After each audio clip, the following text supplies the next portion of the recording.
Со нецелосна документација, специјалната јавна обвинителка Катица Јанева побарала замрзнување на имотот на дела од обвинетите во случајот Транспортер, пишува весникот Дневник.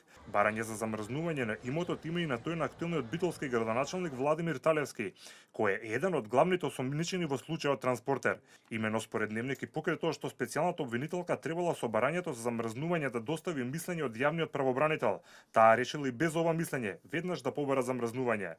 Според соопштението на судот од петокот, Јанева поднела барање за замрзнување на имотот на 2 физички лица и 4 фирми поврзани со случајот Транспортер, но судот по поднесеното барање увидел дека не се исполнети одредбите од ЗКП и побарал од Јанева предлогот да биде дооформен со потребните документи и мислење во рок од 8 дена.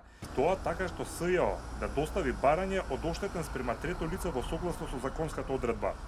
По ваквото барање СЈО во предвидениот рок го извести судот дека врз основа на наведениот член како државен орган има обврска да бара заштита на имотно правно барање на Република Македонија, а дека јавниот правобранител е повикан од страна на СЈО да се произнесе на 28.4.2016 година, па да го извести судот дека по произнесувањето на јавниот правобранител ќе го дореди предлогот во смисло на член 120 од ЗКП, што до денес не е сторено. Стои во соопштението на судот.